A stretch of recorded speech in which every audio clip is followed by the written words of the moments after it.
Mencionaste a los aztecas. ¿Cuál fue su origen? ¿Puedes decirme de dónde vino esa gente y en qué momento de la historia? ¿Y cómo? En casi todas las culturas de las que estamos hablando, hay dos versiones diferentes para responder a esas preguntas. Está la versión arqueológica, y por otro lado, están los propios aztecas. Los aztecas tienen una maravillosa historia de migración. Según esa historia, ellos vinieron de un lugar muy al norte, llamado Aztlán. Esta migración siguió una especie de recorrido heroico que los llevó a un lugar en la montaña de la serpiente, donde presenciaron el nacimiento del dios de la guerra al que adoraron luego. Los aztecas fueron los últimos en llegar al Valle de México y llegaron como los hermanos perdidos de todos los que ya estaban asentados allí, ¿de acuerdo? Los aztecas decían que todos venían del norte y que cerca de Aztlán había un lugar, una cueva, con 7 pasajes diferentes llamado Chicomostoc. Según ellos, todas las personas que hablaban el idioma náhuatl vinieron de la cueva. La mayoría de esas personas habían llegado antes al Valle de México. Según la historia de los aztecas, ellos eran la tribu perdida. Fueron los últimos hermanos en llegar. Así que ellos fueron los últimos en llegar allí, pero se convirtieron en un grupo de mercenarios. Esto sucedió en el año 1300. Llegaron al Valle de México y comenzaron a trabajar para las comunidades que habitaban allí, ¿ok? Entonces, aproximadamente 200 años antes de que Cortés llegara, los aztecas llegaron al Valle de México. Los aztecas se convirtieron en un grupo indispensable de mercenarios porque ellos hacían el trabajo sucio. Todas las comunidades civilizadas que se encontraban asentadas alrededor del lago Texcoco, que hoy en día es la Ciudad de México, experimentaban una sequía. Pero esos grupos eran demasiado civilizados para pelear entre ellos, así que contrataban a los aztecas para que hicieran el trabajo sucio. Así que los aztecas hicieron lo suyo y eso cambió la política y la dinámica del Valle de México. Así que ellos hacían el trabajo duro. Sí, exacto. Ellos iban y mataban a quien tú quisieras, y así te convertías en el rey de esa área. Uno de estos reyes para los que trabajaban los aztecas realmente los apreciaba y decidió que quería convertirlos en parte de su ascendencia.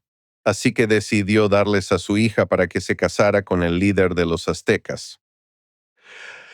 Y los aztecas la sacrificaron. Eso realmente enfureció a ese tipo. Así que reunió a todo su ejército y expulsó a los aztecas por un tiempo, que se dice que vivieron en una zona desértica horrible comiendo lagartijas. Pero entonces uno de sus sacerdotes dijo: «Caminemos alrededor del lago.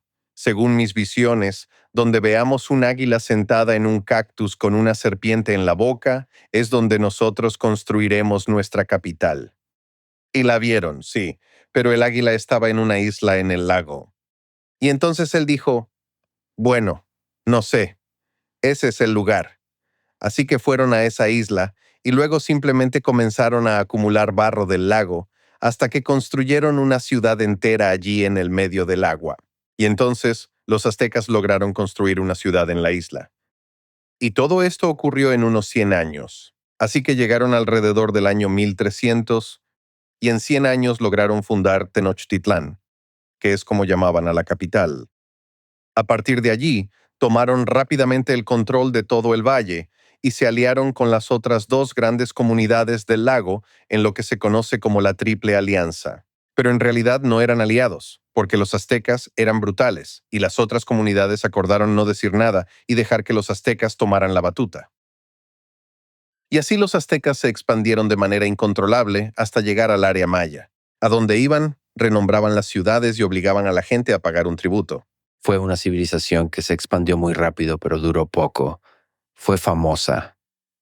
¿Cuáles crees que son algunas cualidades definitorias que explican eso?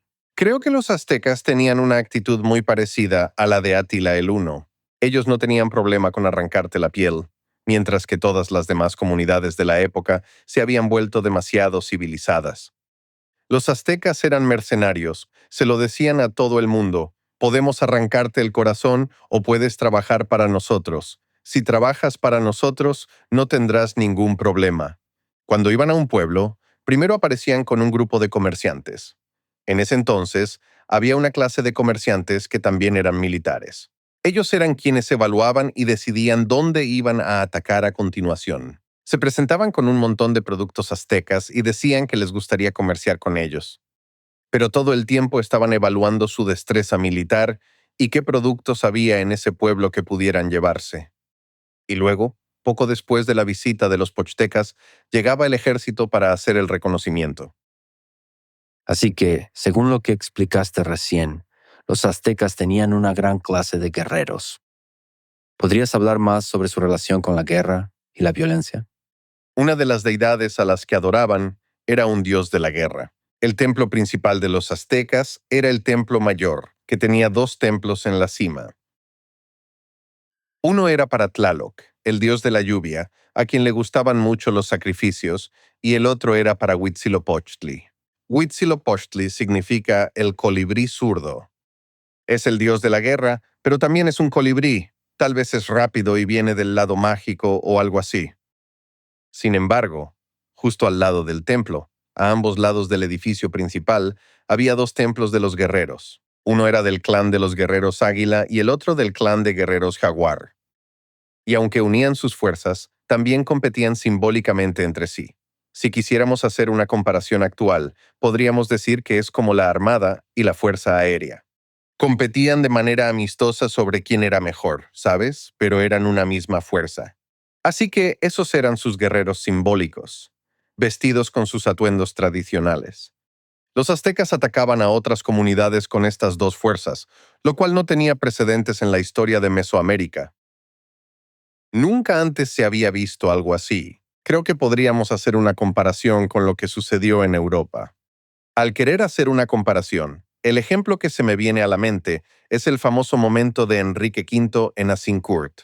Allí, un ejército improvisado eliminó a la mitad de la aristocracia de Francia gracias a la participación de arqueros con arco largo. Hasta ese momento, se podría decir que Europa veía a las guerras como algo que era para las clases de élite. Pero después de que Francia perdió a la mitad de su aristocracia, empezaron a considerar que quizás deberían contratar a aldeanos. Y eso es exactamente lo que pasó con los aztecas aquí en América. En ese entonces, en Mesoamérica no había grandes ejércitos, pero los aztecas formaron uno y lo usaron para intimidar a la gente. En realidad, no tuvieron que usarlo mucho. Tuvo un gran efecto en el Valle de México, pero en el resto de Mesoamérica fue principalmente el factor miedo. Pero, por lo que contaste hasta ahora, también parecía haber una celebración de la violencia por parte de los aztecas. Si no me equivoco, dijiste que la belleza y la sangre iban de la mano para ellos, quizás como para el Imperio Romano. Tal vez tenían una relación diferente con la violencia, y en ella se encontraba el propósito de la vida y de la existencia. ¿Tiene sentido lo que digo? Comparto esa hipótesis. Creo que una de las cosas más maravillosas de estudiar estas culturas antiguas es que nos permite conocer nuestra capacidad humana. Y en el caso de los aztecas, cuando dije esa frase, me refería a que no tenían problema alguno con hacer sacrificios humanos y arrancarle el corazón a la gente. ¿De acuerdo? Fue una civilización que sin duda tenía una inclinación grotesca y violenta, pero la violencia y la guerra no eran lo único que los apasionaba. También amaban los jardines de flores, la poesía, la música y la danza. El mismo rey azteca que ordenaba extraer los corazones de miles de personas, también era quien se ponía de pie en los banquetes para recitar su propia poesía, o la de estadistas famosos que lo habían precedido, ¿sabes? Gastaban dinero en cosas como jardines de flores. Todos los caminos que conducían a la capital azteca tenían hermosos jardines de flores. No solo eso, los aztecas tenían un museo, un acuario, además de un zoológico, y también una ópera y lo que hoy en día sería una compañía de ballet. Todas estas cosas coexistían en la sociedad azteca sin problema. La realidad es que no existía conflicto entre presenciar que le arrancaran el corazón a alguien y luego ir a ver juntos ballet por la noche. ¿Cómo se compara esa relación con la guerra y la violencia con las de otras civilizaciones de Mesoamérica y Sudamérica de la época? Por ejemplo, la de los mayas. ¿Cómo era su relación con la guerra? Bueno, los aztecas ciertamente influenciaron a los mayas al final. Y es por eso que obtenemos una perspectiva sesgada de los relatos del periodo de contacto, porque los mayas eran mucho más violentos y realizaban sacrificios en su versión posclásica. Pero en el periodo clásico sabemos que eran principalmente los sacerdotes y el rey quienes se sacrificaban a sí mismos en los rituales. Por ejemplo, sabemos que los reyes mayas se cortaban el pene y luego derramaban esa sangre sobre un papel. Luego, ese papel se quemaba y se convertía en el humo a través del cual ellos se comunicaban con sus ancestros. ¿Sabes? En realidad, se ataban este papel al pene, se cortaban el pene y luego bailaban para que la sangre salpicara. El sacrificio era que se cortaran a sí mismos, en lugar de matar a un montón de otras personas. Era un autosacrificio. Sigue siendo muy macabro, pero es muy diferente a decidir que un montón de otras personas deben morir. Era un sacrificio personal. ¿Podrías hablar un poco más sobre los sacrificios? ¿Eran animales y humanos? ¿Qué papel desempeñaban para los mayas, los aztecas y las otras culturas? ¿Eran una cuestión religiosa? Sí, por supuesto que era una cuestión religiosa. Según las creencias de los aztecas, el dios de la guerra exigía que capturaran y sacrificaran personas. Y además tenían que ser personas valiosas. Antes de que ellos crearan ese ejército enorme y permanente del que ya hablamos antes, celebraban batallas rituales en las que capturaban mucha gente. De hecho, muchas comunidades en toda Mesoamérica querían prisioneros para usarlos como sacrificio para los dioses. Y los aztecas, como decidieron seguir específicamente al dios de la guerra, eran quienes más hacían esto. Hicieron tantos sacrificios y con tanto éxito que ya no tenían enemigos cerca. Ese fue el motivo por el que decidieron que nunca harían las paces con un grupo que habitaba no muy lejos de ellos, llamado los tlaxcaltecas. Fue muy desafortunado para ellos. Eso les permitía tener una guerra simbólica todos los años, y así poder capturar a algunos tlaxcaltecas para luego sacrificarlos.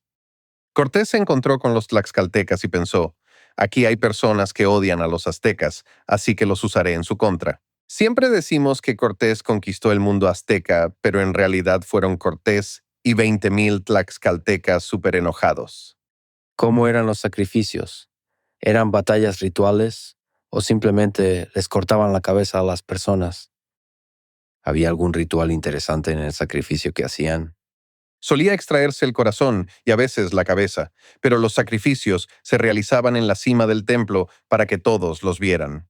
Usaban una piedra específica que hacía que la caja torácica sobresaliera, y también un cuchillo grueso de obsidiana. Tenían un procedimiento ya estudiado de cómo hacerlo.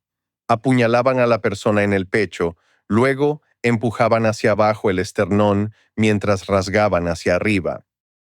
Hacían un orificio por donde podían arrancarlo. Con la mano. Sí, con la mano. Usaban un cuchillo grueso de obsidiana con el cual podían romper las costillas justo a lo largo del esternón y luego empujar el esternón hacia abajo, tirar hacia arriba y listo. Mientras la persona vivía. Mientras aún estaba viva. En esa época se produjo una sequía terrible que casi arruinó todo el valle, y los aztecas llegaron a la conclusión de que era porque no habían matado a suficientes personas. Ellos creían que tenían que matar a más gente en sacrificio, y cuando lo hicieron, comenzó a llover de nuevo. Así que fue una prueba positiva de que debían seguir haciéndolo. Y también comían personas, de verdad. ¿Como parte del sacrificio? No, se las comían después de hacer el sacrificio. Esto comenzó por la sequía y la hambruna, pero luego se convirtió en una especie de costumbre. Cuando Cortés llegó, todavía celebraban ciertos banquetes especiales que involucraban humanos, lo que molestó a los españoles. Les molestó porque los aztecas los engañaron para que comieran carne humana. Fue como, oye, ¿te gusta la cena? Son humanos. ¿Podrías decirme por qué comían carne humana? ¿La comían porque de verdad les gustaba? ¿O había algo más detrás de eso? Quizás creían que así recibían el espíritu y la fuerza de la persona. En el caso de los aztecas, parece que simplemente les gustaba consumirla. Bernardino de Sahagún, que fue un cronista muy preciso, detalló que había una cuestión de distribución.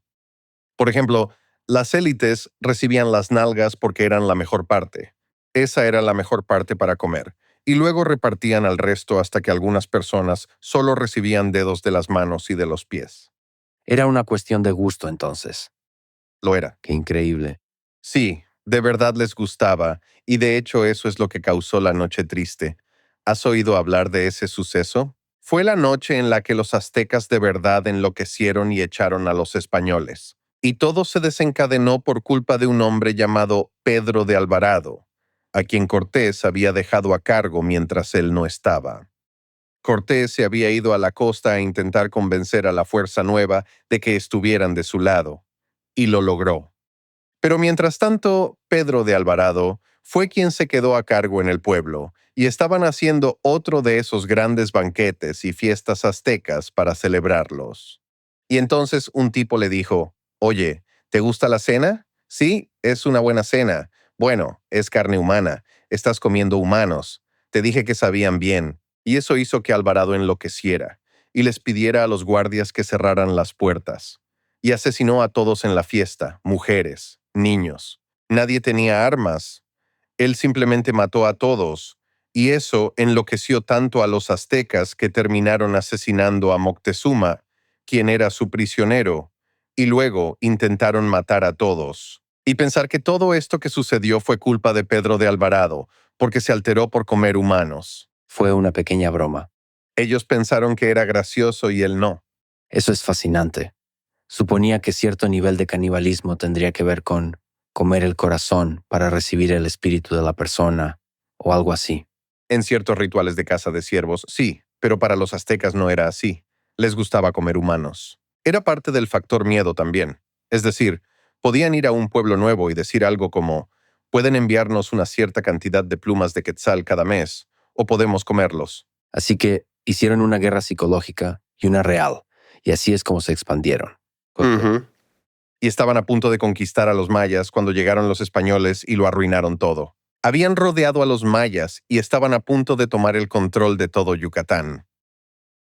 Entonces, ¿crees que sin los españoles habría habido un imperio azteca que habría durado mucho tiempo?